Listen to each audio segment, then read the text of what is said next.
Speaking of a man in an environment, Ted Rall. Ted Rall is a political cartoonist, syndicated columnist, host of TMI with the great, the beautiful, the awesome. She smells like vanilla, Manila Chan. They come on at 10 a.m. immediately after the show, so definitely check them out. How you doing, Ted? You doing okay today? Oh, I'm okay. Yeah, no, I'm kind of like eating popcorn, enjoying the freak out of the establishment over Mamdani. Another piece in the Washington Post made me really laugh this morning. Really? Go into that. So I didn't see the post. Didn't see the article in the Washington Post. I'm not exactly nearby. I'm kind of far away right now.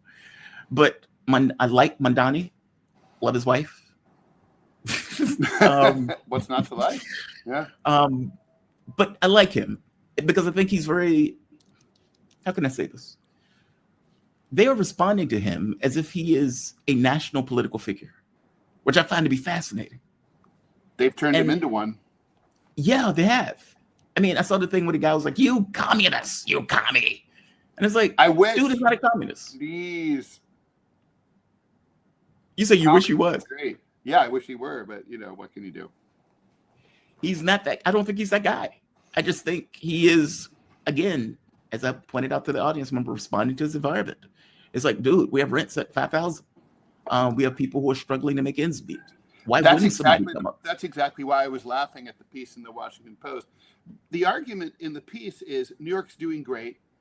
The only reason that Mamdani is doing well because New York City is doing well. And if New York City wasn't doing well, we would never take a chance on someone so inexperienced and with radical ideas, which I'm just like, and then, they look at the metrics of like how they determine in this article in the Washington Post in this very corporatist view of how the city is doing.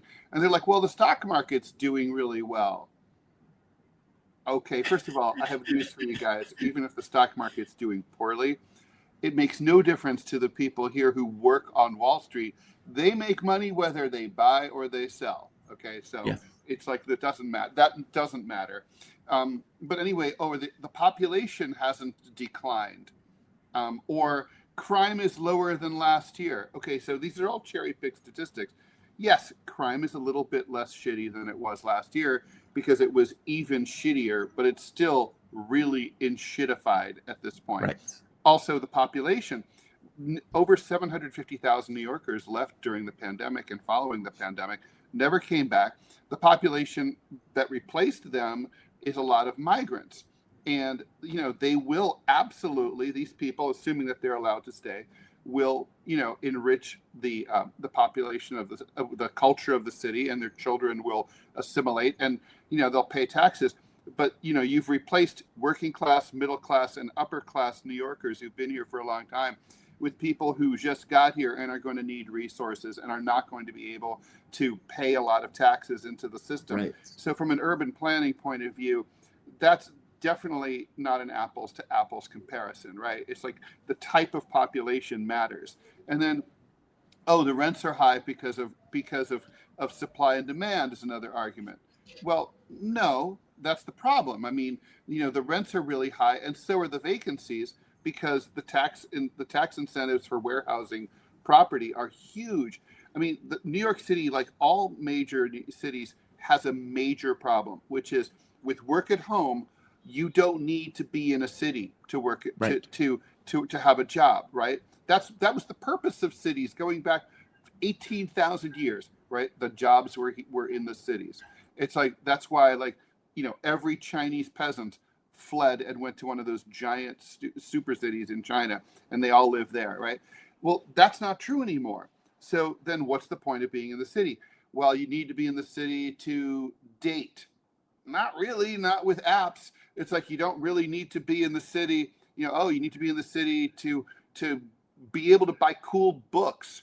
Not really. It's like you get them on Amazon. It's like you need to be in a city to get a unique, to go to a unique like a boutique or a little mom and shop like used clothing store.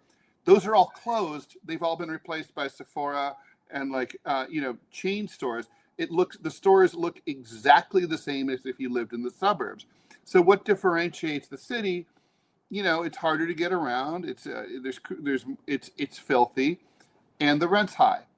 So, I mean, people are going to leave. This is a city problem, and it's a permanent problem.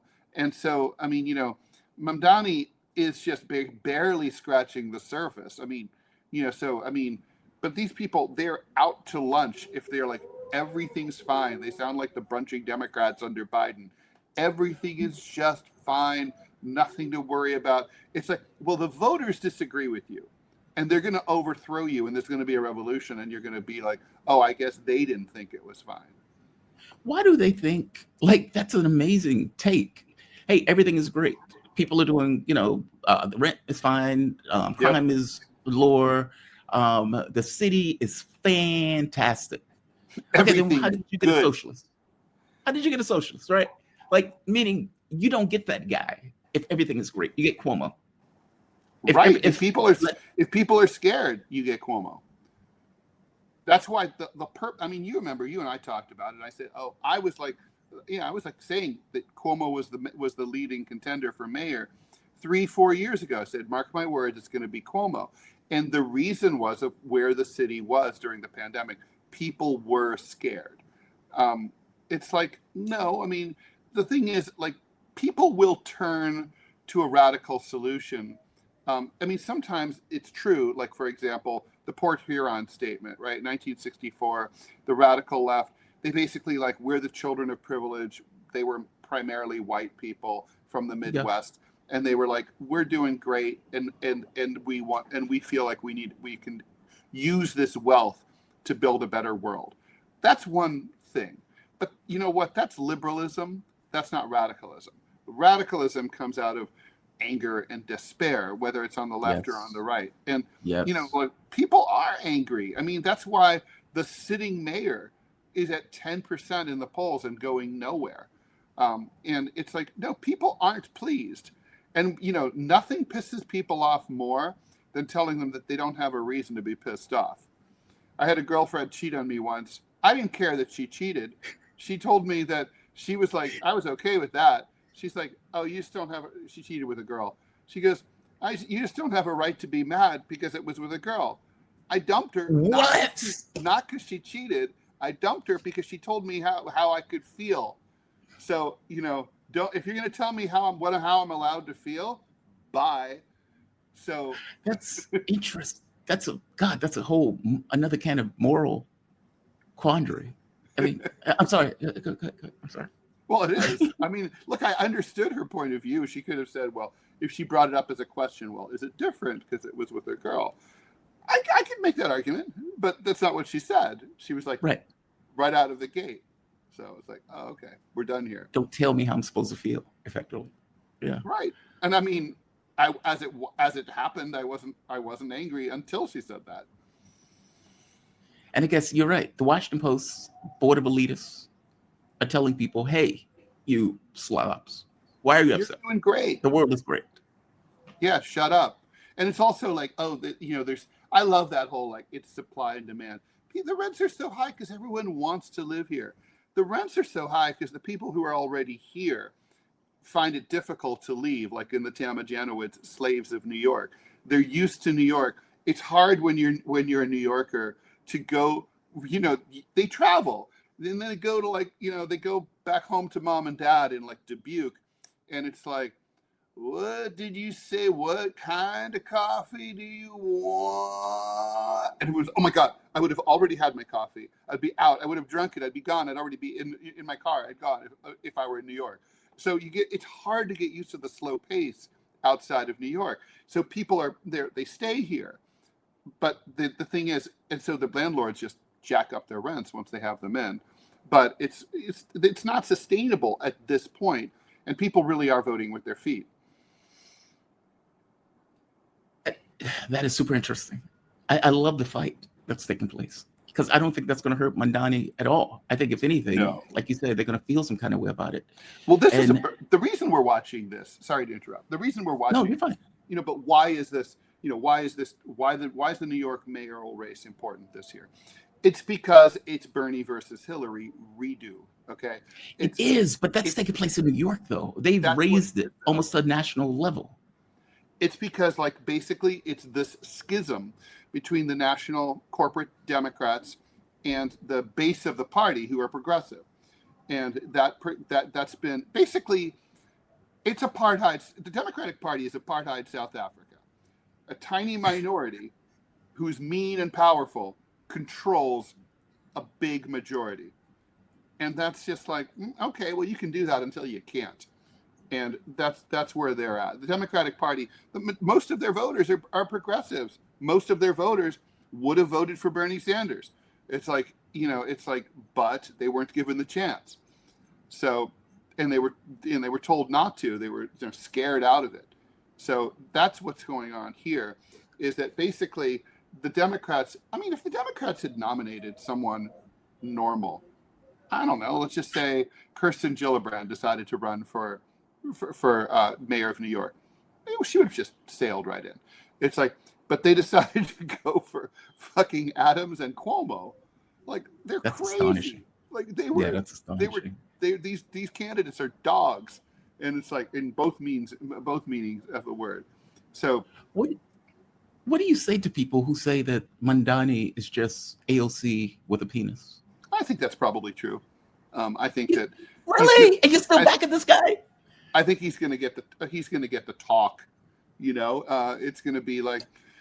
So there's a Sartre play called L'Engrenage. It's kind of like Another Day, Another Dollar. It's never been in print in the U.S., right? I wanted to try to turn. I know all about it because I wanted to turn it into a graphic novel version, and it's a great play. And basically, what's happened is a revolution has just taken place in the world's second largest oil producing country, which basically was Iraq at the time the play was written, and still is, 1948. So the revolution has just taken place. There's the new leader of the revolution is conducting a show trial of the former leader who's been arrested and put on trial for crimes against the people.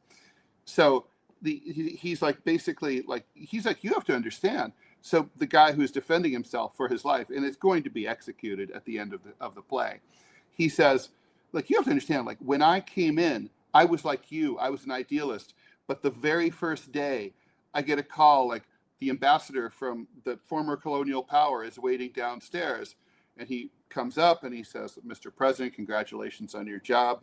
My country, as you know, is very big, and your country, as you know, is very small, and our armies are massed on your border. So we're really going to need to continue the concession rate that we had under the previous government. Otherwise, there could be a problem. And so, and so he's like, what did you want me to do? Like, they were going to invade, they were going to kill us all. So at the end, basically his defense fails, he's executed, the trial's over, the prosecutor / new revolutionary hero, like the Che Guevara, he goes and moves into the presidential palace. And the last scene is, Mr. President, the ambassador of the former colonial power is waiting downstairs, of course. And that's what it is. It's like AOC got the talk from Mama Bear. Like, so I know you're like a radical and you did all this yourself, and the DNC didn't help you, and good for you, little girl. That's so adorable. Good for you. That's so good. But now you're in the big leagues. You're here in Washington, and I'm in charge. So, if you play ball, you'll get some committee assignments. You'll get, but if not, I'm going to squash you like a bug. I'm going to make your life a living hell. And it's like, it's your choice. You decide what you want to do. I'm going to be the speaker whether you vote for me or not, and you and I both know that. So you can go along, maybe do something for your constituents who voted for you. Maybe, you'll be able to pivot to the left or not. But the point is, I need your vote. And that's what has she done for her constituents? I'm being serious. I asked that question in all honesty. What is AOC? She hasn't done anything for her constituents at all. Yeah. No, she's just basically very successful. She's a great Twitter account. She's like, her socials are off the charts. That's it. That's all she's doing. She's building her brand. It's the opposite. You and I know you've read all 4 volumes of The Path to Power by Robert Caro about LBJ. Or if you haven't, you're going to. I know you have. I haven't actually. Oh my God. I appreciate your assumption on that. I have not. Good. Oh my God. All right, so LBJ, basically, long story short, because it's a 4,000-page book, but basically you should read it. It's for you. It's totally for you. It's Robert Caro's 4-volume, will be 5-volume biography of LBJ as a way of telling the story of the 20th century. And anyway, LBJ is this guy. Like basically, the picture that he paints is like why did he hobnob with all these racist Southern senators like Dirksen, these assholes? And, like LBJ's foundational realization about the American system was he was, as a young man, his first job was to work for the state of Texas Rural Electrification Department. And his job was to drive around Texas and look for towns that needed electricity quicker than others, right? It's like, who needs it? Who really fucking needs it? And so he would put in his recommendations. And then he noticed coming out of Austin that the ones that were predominantly black got sidelined and put on the B list. And and he was like, he realized that racism is the foundational problem of America, right? And he was like, he determined as a young man, like, if I ever get the chance, I'm going to do something about this. So the thing is, everybody knows this whole, like, the young idealist, and then they go like AOC or whatever, or Bill Clinton. They grow up and they sell out. That's what everybody does. What made LBJ unique was he didn't do that. So, but he looked like he was. So he hobnobbed with Southern racists. He made them think that he was their best buddy, and then oddly, he became president of the United States because he never would have been elected, right? But except for an assassin's bullet. He immediately never forgot being that young man and was like, I'm the Civil Rights Act, like, JFK dithered, and he probably never going to do it, but I'm doing it. And he pulled out all the stops, and he turned and threw his old racist Southern Democrat buddies under the bus, and basically was like, you're going to vote for this. Otherwise, I'm going to fuck you. I'm going to reveal like all the women that you're having affairs with.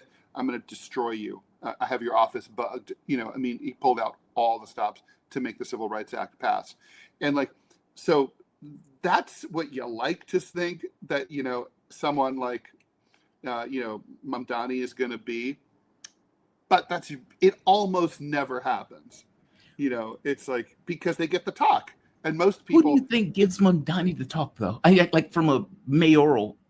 I get the Congress thing, right? Hochul gives him the talk. You think so? But see, doesn't that destroy? I guess my thing is, you destroy your brand. Agreed. It's that part. If mayor-elect, probable mayor-elect Mamdani, have me come over to Gracie Mansion, I'll have a talk with you too. I mean, yeah, the point is that when you get into the corridors of power, you no longer see the people. You see people like Hochul. But they're not the people like Hochul are not why you're there. You're there despite them. You're there because of the people. Exactly. The people put you there. So keep in touch with the people is job one, and job two is to remember why the people sent you. And like people, that's very hard. People don't do that. I mean, Donald Trump's not doing that. Donald Trump would not be, he would be focusing on deporting illegal, like basically criminals, not like women and children, if he remembered who sent him. He certainly would not be threatening like Social Security and Medicare and stuff and Medicaid at all. Doesn't care. He's a billionaire. Right. Like the notion that a billionaire is going to come to the rescue, to me, was always nonsense. Well, that's true, but he was a sort of an outsider billionaire, right? So, yeah, I suppose. I guess I just. But in the end, class interests always prevail. That's my point of view. Class interests matters. Is not, he's not from the upper class, but he's not, he's not lower class either. I mean, his mother is a very accomplished film director. He came from, I would say. He came from the intellectual vanguard class, Marx would have said, right? So his family was very well educated. He was very well educated. He went to nice schools. So I mean, he's kind of, I don't know. We'll see what he does once he gets I in. hope you're so wrong on this, because it's important. Like because this race has been raised to this kind of national level, and I agree with you. It's this Bernie Hillary divide ish in the Democratic Party, where you have what seems to be a true believer in Mamdani. I mean, like the grin he gave, where he was talking about like going after billionaires and stuff like that. Sanders would have never did that. Like it was God, I forget the conversation he was having. And something that was said where there was a huge amount of subtext under it was like, this is just the beginning. That was the way it came across to me. It matters because if Mamdani succeeds, and he succeeds, and he can, because he has city council. Right. City council will support him. So, that is a big signal. Like, meaning that is saying, hey, this take on Israel, you don't need this to win. This lefty policy stuff, not only can you win with this, you can succeed in a difficult city like New York with this type of policy. And because it has such national attention, people will watch. Now, the converse is also true. By the way, on the Zionism front, I would be watching Mamdani with great interest if I were, someone who'd been sucking up to AIPAC. I'd be like, look, Mamdani's going to win with a whole fuck ton of Jewish voters in New York City. They're voting for him. And it's like, so not all American Jews are on Team Netanyahu here. Right. And I think it's like, that's something that smart people will be paying attention to. Yeah, but see, I don't get the sense that they support Israel because they support Israel. I get the sense that they support Israel because they're paid to. Like, that's my entire point. But yeah. But the thing is, AIPAC also, their ability to terrorize you and primary you kind of dissipates if you have the voters on your side. Yes. Like Thomas Massey is a good example. Yeah, what can they do? Right. So, look, they're trying to do, think about what they're trying to do to Mamdani, right? They're like literally the president of the United States is trying to orchestrate clearing the field of the sitting mayor and the Republican nominee so that Cuomo has a better shot. It's dirty, man. It is. And yet he has the win under that model. He just has the win. And he's I know it sucks. It's like the Sanders thing. Yeah, the AIPAC thing, you wouldn't have to put hundreds of millions of dollars into politics if people agree with your point of view. Right. Right. So yeah, I hope he does well. I hope he records that talk. That would be awesome. It's like, this is the conversation that they had with me, right? That's like my fantasy moment, I always fantasize like Colin Powell. Imagine if he'd gone up before the UN with the stupid anthrax speech, and he said, I was supposed to read this piece of shit speech to you today. Like, they sent me up here to lie to the world, and I am not going to do that today. And he rips it up. The music starts to swell, throws the bits and pieces over the UN General Assembly, and just starts saying, listen, it's all a lie. There's no evidence whatsoever. Because we know that weekend before the speech, he literally threw up all the papers in the air and said, it's all bullshit. There's nothing here. That's a quote. Yeah. And so that he could have done that. Both parties would have nominated him for president in 2004. He would have been. You really think that? Wait, you really think that if Colin Powell did that, he would have been president for sure? Yeah, no question. You don't think that the Republican Party would have felt some kind of way that he put a knife in their guy? I don't think they could have. I think it would have been. He just would have been too huge. He would have been unstoppable. It would have just been like, he had the chance. He had the chance to become a legend. I don't even know who. You'd have to go back to George Washington to find anything similar. You'd have to, he'd be epic. It would be radical trust. Like radical trust. Like everyone would believe him. Yeah, he could say anything. They're aliens, in Omaha, Nebraska, in a base underground. They'd be like, well, I mean, the guy tore up the speech. I mean, you got to give him credit. Maybe he's right. Like, he could have said anything at that point. Like, right. But that's the rub. That's what we need. And I know that, and because, what time is? Okay, we have 2 minutes. That's what we need. There's so, in the very point of us having this conversation, the audience immediately was like, that guy is just AOC with a penis. The audience immediately said it, meaning radical cynicism. And doesn't matter. Yeah, and radical cynicism is rarely proven wrong, right? So, kind of, but that's not a political point of view. That is just being a cynic. Analysis is different. Like, okay, you may come. Like, pattern recognition is also like where cynicism comes from, right? And like pattern recognition is every time someone like this, like there's a God, what is the name? Oh, it's called This Perfect Day. It's the first novel by the guy who did the Stepford Wives. Yeah.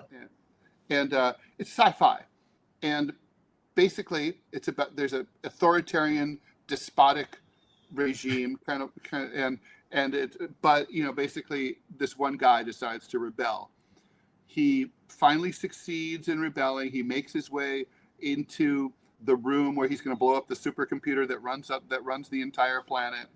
And then the lights come on, and all the powers that be, all the senators are all applauding him, and they're like they advise him, we all like got our jobs by rebelling.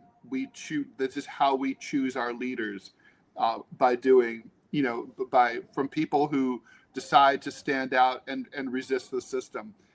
So basically it's kind of really clever because it's like, oh, that's a really cool system, but you're like, but that's also really terrifying that everyone who rebels just gets sucked into the Borg, right? And so that's kind of like what we're talking about here. Everyone gets sucked into the Borg. It's like, congratulations, you made it. Now you're one of us. And what you want is for, someone to be like, okay, I don't like him, but someone like Ted Cruz, he doesn't care if he's liked. Right.